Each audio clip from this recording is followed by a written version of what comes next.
Okay, so hi everybody. Welcome to our show, and thank you very much for joining us, and thank you very much for being part of the growing community.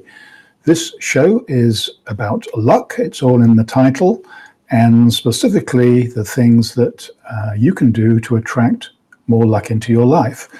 And I am convinced that there are things that we can all do. And I've written a book about it. I've spent the last 2.5 years just, talking and thinking and writing and making videos about luck. And it's all, this is not a plug really, by the way, but I mean, that is the book, just so that you know it exists. Get Lucky Now. It's available on Amazon. And I talk about 7 secrets. And I wish I could say that I'd invented those secrets myself, but I didn't. Some of them have been around for a lot of years. Some have been around for thousands of years. What I did during that 2.5 years of research was to try and distill some of the greatest ideas that men and women have had throughout the ages and put them into a way we can all use. So the premise is that luck is not random, and therefore there is something that we can all do. Of those 7 secrets, by the way, 6, I think I can convince you, are pretty logical.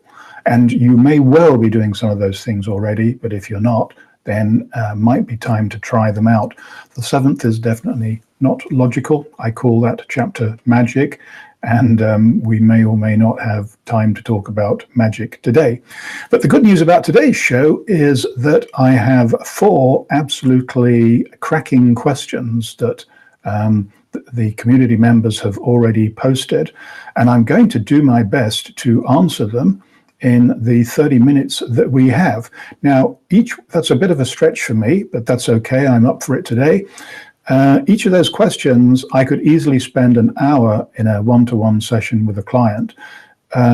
Most of those 4 questions, and by the way, please post more now while the show's going if you can. I'll try and get around to them. So anyway, there we are. We've got 4 questions that ordinarily would take at least an hour for in a one-on-one session for us to get some kind of resolution on.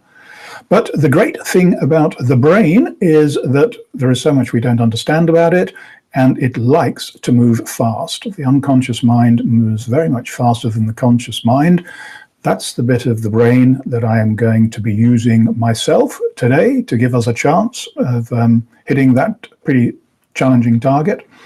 And it's the unconscious part of the brain in you that is going to make whatever changes seem right for you.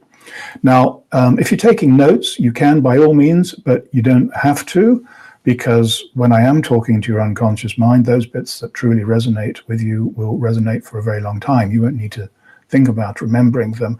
And the second thing is, to those of you who are new to this webinar technology of this company that I use, is that about 40 minutes after the end of the show, a recording will be posted. So if you really can take the punishment, you can watch it a second time. So first question, and I'm pretty much answering these in the question mail posted, and it's from Lisa. Short question. It definitely deserves a longer answer. Why do I seem to attract bad luck? Well, that's all I have to go on right now, Lisa, so I'm going to take some huge shortcuts. By the way, in that book that I showed you, I was on a radio show yesterday and they asked me to summarize it. And I said, okay, I can do it in one word. The word is intuition. The way that I help my clients to get lucky is I free up or power up their intuition. Intuition is something we all have. Trouble is, it can be pretty deeply hidden. Anyway, so I'm using my intuition. Why do I seem to attract bad luck, Lisa? Lisa, first of all, I'd sort of say, how do you know you're attracting bad luck? Because things in nature, they tend to be balanced. I mean, it's yin and yang. Because if we have good luck in our life, then it presumably means that we're also going to have bad luck as well. And that is one of the secrets, by the way, because we're going to have adversity at some point. I can never say that people aren't going to have any bad experiences. I wish I could, but it's way beyond my pay grade. But it's how we deal with this stuff that counts. So my guess is that you actually are having good luck, but it's the bad luck that you might be focusing your mind on. So that is one possibility. The second possibility is that if your conscious mind is so busy thinking about stuff that's going on in your life, particularly if it's bad stuff that has a negative texture to it, then that luck may be surrounding you and you may not see it. Now, I know that's quite a difficult statement to get your arms around, but when people are really tuned in, when they've been doing meditation or they've been involved in some kind of flow activity, the fact is that it seems to sort of, as I mentioned a little bit earlier, it unlocks the power of the brain, and you start noticing stuff that might have been there for a long time. So, Lisa, I hope that just might give you some food for thought. One way that you can kind of move away from the sort of the negative aspects to life, which we all have, by the way, that conscious mind that I keep talking about, some people call it the voice in my head, and some of us have more than one voice in our head. But the problem, there's not a particular problem with that. It's what the voice is saying that's the important thing. And this voice very often sounds a bit like a school teacher. Not that there's anything wrong with school teachers, but when I was a kid, quite honestly, there was a lot wrong. I think teachers are much better now than they were in my day. But those comments are pretty critical. So it just really is very difficult to live a life if you've got a critical dialogue of how you're performing all the time going on in your head. I've talked sometimes about concert pianists and musicians and other creative people because I see a lot of them. And there's one thing that can get in the way of creativity, particularly musicians, and that is somebody, let's imagine there's somebody playing a grand piano in your bedroom. Not very likely, but you never know. If you're in the next room listening, chances are this music is going to be absolutely fantastic. If you go into the bedroom and stand behind this person, I bet the music still will be fantastic, but maybe not quite as good as it was before. If you ask this person to explain exactly what he's doing as he's going along, that music will sound like I was playing it. So because that is that all those activities, they get us away from being in the zone. When we're in the zone, that's when we're in our unconscious mind. So something for you to think about there, Lisa. I'm sure all of you know how to get in touch with me. If you have an adjunctive question to that or whatever, need a bit more explanation, just find a way of getting it to me. Second question. This is a tricky one, Amber. What am I doing to push him to hate me so suddenly? Again, it's only a few words, but I can kind of feel and sense the emotion in that. And I'm sorry, Amber, that you're in that place at the moment. The first thing I have to ask you again is, what are you doing to push him to hate you suddenly? So this is something that has happened very, very recently. So this person has gone from presumably liking or maybe even loving you to hating you. Well, hate is just one of the most negative emotions there is in the world. It's definitely one of these reptilian primitive type emotions. And so it's possible that you have done something that have made him hate you, but I personally doubt it. If there's any doubt in your mind about that, well, of course, you could try asking him. You could put the question, what have I done? Because it's pretty clear to me that if you have done something, you don't know what it is. But my intuition is telling me that you probably haven't done anything, that this gentleman, for some reason, is going through a very negative emotion. And the chances is that that's coming from inside him. And because you're the nearest thing to him, it's being projected on you, which is not very nice at all. So what can you do about him? Probably nothing, because I'm a therapist and I have to accept there's not very much I can do about other people. There's only one person who can help anybody, and that is the person themselves. Now, if your partner, friend, whoever it might be, wants to recognizes, that's the first thing, recognizes that there's something negative going on in his life and his emotions towards you. If he recognizes that, and then if he wants to do something about it, then he may require help from somebody to do that. That person might be you, but it may well not be. On the subject of making changes in your life, generally speaking, it's pretty tough to do these things on your own. There's a reason why people have coaches, and I'm sure that I've written blogs and videos about this kind of stuff before.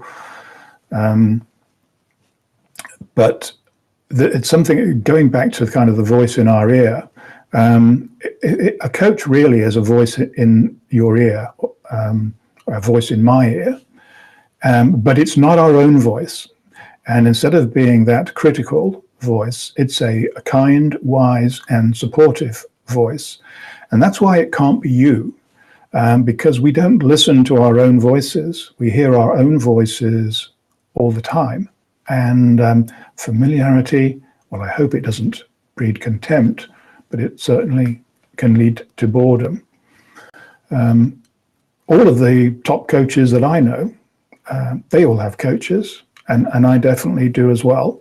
There's a lot of stuff, once we start exploring the mind, there's a lot of stuff we can do on our own, but there are some things, the important things, that we really need to bounce off somebody else to see it from their perspective. Because you see, what you're doing, Amber, is you're very much seeing it from your perspective, and you feel some kind of responsibility, perhaps, or guilt, perhaps, that you have done something not only to upset this other person, but to make him hate you. And I just don't think you've done that. I don't believe it. But, you know, I could be wrong, and I often am. But all I do know is that this is making you upset. It may well be making this other person upset. And certainly you need to find a way to move from that place to a better place. So I truly hope, Amber, that helps. Question number 3. We're racing along here. By the way, in front of you, there should be a text box where you can carry on asking me questions, or if there's something, let me know if there's something you agree with or don't agree with, and I'll try and weave those into the show somehow. Andrea, welcome back to the show. And your question is a little bit longer than the other one. And the next one after that is actually quite a long question. Anyway, your question is, if I express a need for money, does that spoil my chances of attracting any, according to the get lucky law? I'm not quite sure what the get lucky law is. If that's a reference to my book, I hope I haven't written it like that, because I don't really believe in laws. I think life is quite complex and multi-layered, and there are things that I believe in, but some of the things that I believe in, other people won't, and vice versa. It's all a question, really, of finding stuff in our life that resonates with us, and we all know what resonance is. That's pretty much a fundamental of the natural world. The example that many people choose is, if you get two pendulum clocks and you hang them side by side on the wall, and you just start the pendulum swinging in random order, sooner or later, I think usually within 24 hours, the two pendulums will be swinging together. And that is an example of resonance. Another example of resonance that I notice almost every day, because I live in London by the side of the River Thames. Aren't I lucky? Isn't it a coincidence that so many cities have lovely rivers that flow through them? It's as if it's a way of bringing energy into these cities and carrying it to all parts of the world. That's a bit metaphysical. So anyway, yes. There are a number of footbridges in the around the river that I cross, and if there's a lot of people all crossing at the same time, the funny thing is that I notice we're all marching in step. We're like a squad of soldiers. Sooner or later, we're all, I don't know how it happens. Now, there is an exception. Last time I was crossing one of these bridges, there was a group of school kids on a tour. And I don't know how old they were, maybe 8 or 9, something like that. And I noticed they weren't marching in step. They were all completely random. So that must mean something. I can't get my head around it. But maybe kids, that's the freedom of being kids. And once we get a bit older, we all unconsciously start doing what other people are doing. So if I express a need for money, does that spoil my chances of attracting any? I don't think it necessarily does. But I wouldn't recommend anybody express a need for money. If I can give you an example here of the most high-profile client that I work with is a poker player. I don't switch off if you don't play poker. And by the way, I'm not a poker expert either. I do know how people's minds work, and poker players have pretty incredible minds, I can tell you. Anyway, this client, his name is Chris Moorman. He's an English guy, and he is actually the world #1 in online poker. And in live event poker, he's also pretty good too. He's had an incredible World Series, which has just ended. He won the coveted gold bracelet. That's what you get when you win one of these big tournaments in the World Series. So the first discussion that I ever had with him, and indeed the first discussion that I have with almost any client, is to try and find out what people's goals are. What is it for they're looking in life? Because generally speaking, people don't come to me just because they want to have a chat. I mean, I'm happy if they do, but generally they come to me because they have got something in their life they want to resolve.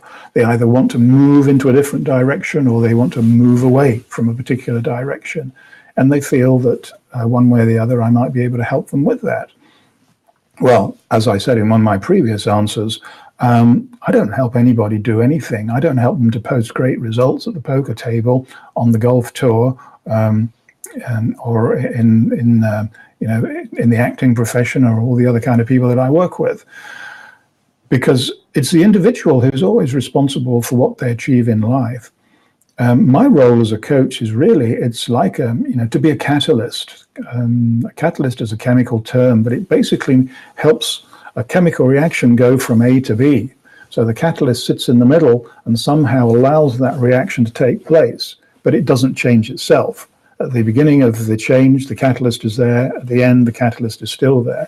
So highly metaphorical, that's what I see myself as. I mean, I don't get changed by the people that I work with. But of course, when you work with anybody, I mean, things rub off. And to be quite honest, I often feel that I learn more from some of my clients than they might learn from me. I mean, I hope I'm wrong there. But anyway, back to Chris.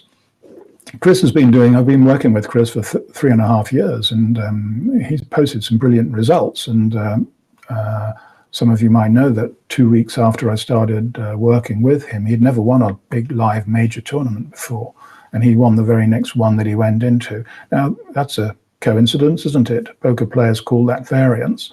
But the fact is that there's a heck of a lot of variance with the kind of people that I work with, and I might mention a few more before we finish today. So, Andrea, I still haven't really answered your question, have I? But I'm getting there.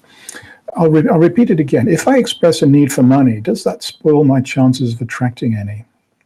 I'll leave out the bit according to the get lucky law. We'll just remember that refers to luck.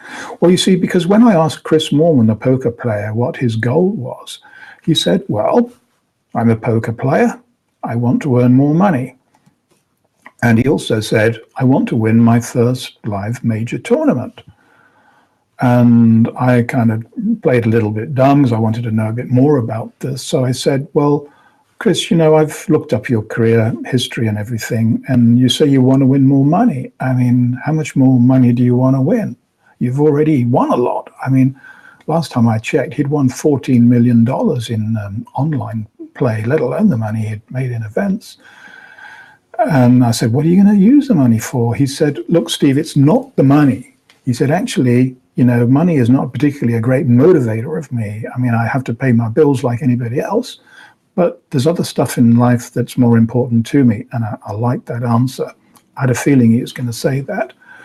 And he said, but because I'm a professional poker player, how much I earn is tracked by everybody. You can look it up at the press of a button, and it defines my position in the world of poker. It defines what kind of sponsorship I'm going to get, what kind of big events I'm going to be able to get into, just like the tennis players. You have to be a pretty good tennis player to play at Wimbledon. Wimbledon's down the road for me. I sent off an email earlier this year asking if I could play there. I still haven't had a reply. So I think I probably need to win more matches before I get invited.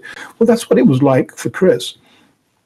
So I said, now look, I personally, this is my suggestion to you as a coach. I don't think those two goals are going to help you. Just as in your case, Andrea, expressing a need for money, I don't think that is going to help you either. I mean, there's nothing wrong with it, but my worry is that goals like that that are defined in a number, they can put pressure on you.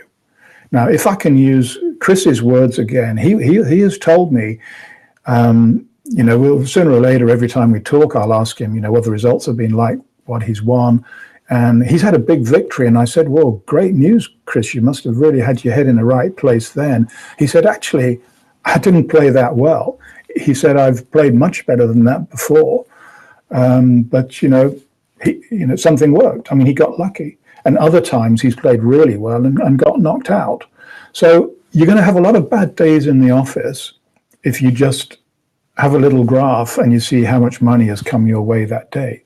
I mean, hopefully, yeah, there's going to be some good days, but I would just, say that there's a better way to reframe that. And this is how I'm going to say it. And this is what I said to Chris. I said to Chris, I understand why you need money. We all do. I need money. All of us have our expenses and families and all the rest of it we have to pay. But just by saying that doesn't help.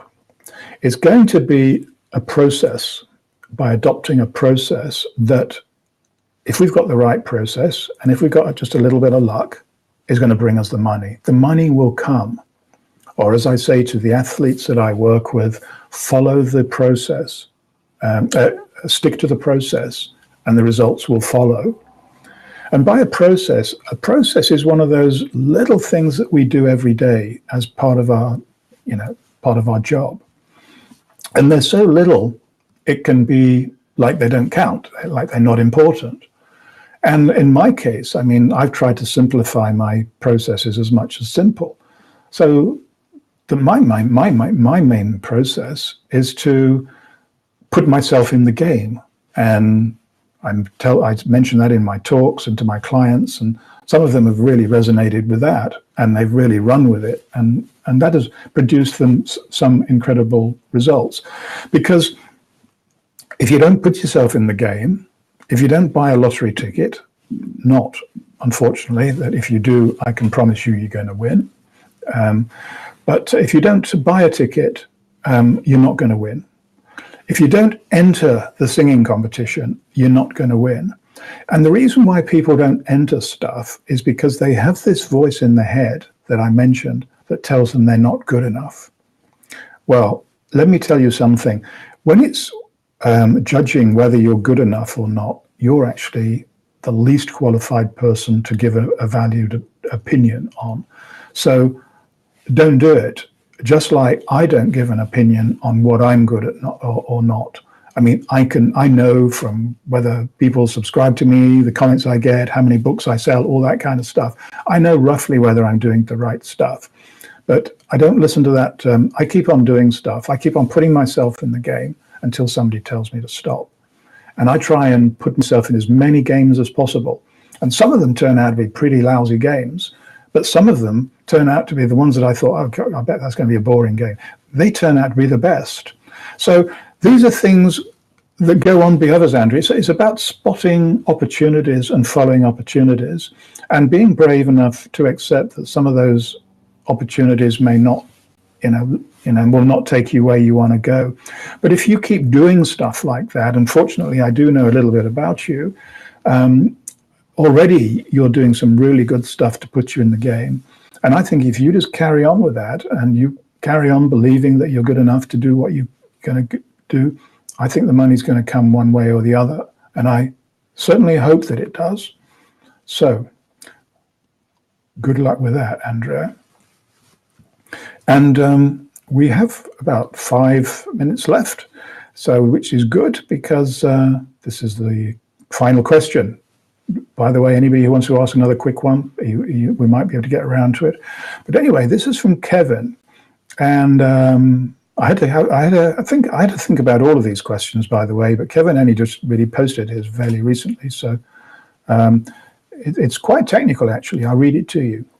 Is good luck, in inverted commas, just our reticular activating system noticing good things, or better than before, more often rather than paying attention to bad things happening, or is it actually a real change in fortune? I might have to repeat parts of that question again for you and for myself. But it's a great question, and somebody who knows about the reticular activating system knows more than a bit about the brain. So well done on your research, Kevin. Now, if you want to win a Nobel Prize, and I'm sure you do, carry on studying the reticular activating system and find out what it does, because it's probably the murkiest part of our reptilian brain. It's about the oldest bit of our brain in evolutionary terms, and so generally those old bits of our brain, that we very loosely call the reptilian brain, they tend to be concerned with the most basic survival instincts and emotions, and it's called reticular because here's a bit of Latin for you if I can remember. I think a reticulum is a grid. So it's a network of nerve cells, and most nerve cells are pretty well organized, but in this part of the brain, they're not. They go all over the way. It's chaotic.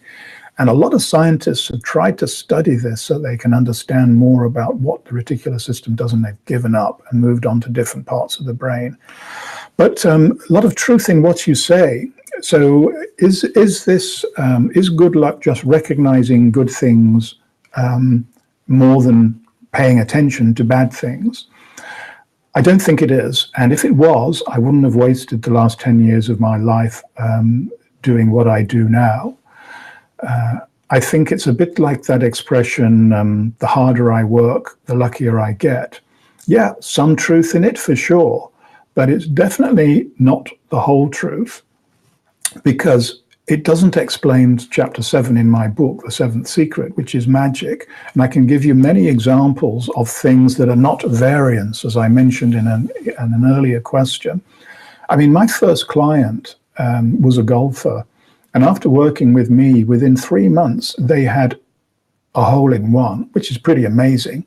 But actually, I'm not telling you the whole truth. They had 2 holes in one, which is even more amazing. And I'm still not telling you the truth. In 3 months, that person had 3 holes in one, and they've had 3 more. Now, you can't really explain that on a statistical model. You can't really explain the fact that Chris Moorman, just after we worked together, won his, first major live event, and all of the other things, or many of the other things that have happened to my clients. So I don't think it's as simple as that. Why you mentioned the reticular system is because one of the activities that system is thought to carry out is to spot pattern recognition, and so just to spot the good things happening. But the other thing that makes it even more complicated is that it's also thought to be involved in habituation. So an example, if somebody lives on the flight path and there are planes flying over them all night, they'll still go to sleep, but when they hear a baby crying in the next room, they'll wake up instantly, because that reticular system is habituated. It knows that these loud noises are going to happen, so it actually blocks them out. So Kevin, a pretty good question. You definitely made me think about that. But I promise you, I would not be doing this work if I really thought that this is just paying attention to good things. I do believe that people can create at least a little more luck in their life. That's what I try and help people to do. And that takes us to 30 minutes. So I've got a little gift for you. It's not actually a free gift, but it's almost a free gift. The best piece of work I've ever done, apparently, if you're playing the numbers game, is I made an audiobook called Zen Hypnosis Confidence, which was published on iTunes and pretty much went up to #1 in Europe and stayed there for many, many months. I took it down about a couple of years ago. The main reason being is because iTunes, in their infinite wisdom, or for some reason, they lost all of the reviews, which was a real shame because I didn't copy them all. But it meant that it didn't actually sell any copies, or very few after that. So I pulled it off, and it's only available on my website. If you go to, I think it's books and then digital books, you'll see it, Zen Hypnosis Confidence. It's priced at $4.99 or your local currency. But if you do want it and you press the buy now button, there will be a box where you can put in a promo code. And if you put in the figures 50, it means you get a 50% discount. So instead of costing $4.99, I think it's about $2.49. And as I say, that has sold in many thousands. And I know from the notes that people have written me and the things that people have said to me is that it's helped many people. And I'm also certainly sure that some people absolutely hated it. But you'll never please anybody. But that certainly did please a lot of people. So that's there for you. Final comment, this show is going to carry on weekly, every Thursday. Well, of course, some of you are the different side of the world. But anyway, you'll see it's posted well in advance. And I'll carry on doing it until somebody tells me to stop. So thank you very much for supporting me. I know a lot of you are signing up. I would hate to do this if there was only one other person listening to me. This recording will be posted shortly. I'll also be posting it on my webpage and YouTube. Loads of stuff, by the way, on my web pages. Give them a visit. I've got about 170 videos on YouTube, again, with thousands of downloads, and some of them are good, some of them may not be. But you'll find something there for sure. So, in the meantime, hope you'll come along next week. I hope your week is incredibly lucky. I warn you, once you start attracting luck, it reaches a certain point where it becomes infectious and infects other people. And that is good, because we all need that. Goodbye.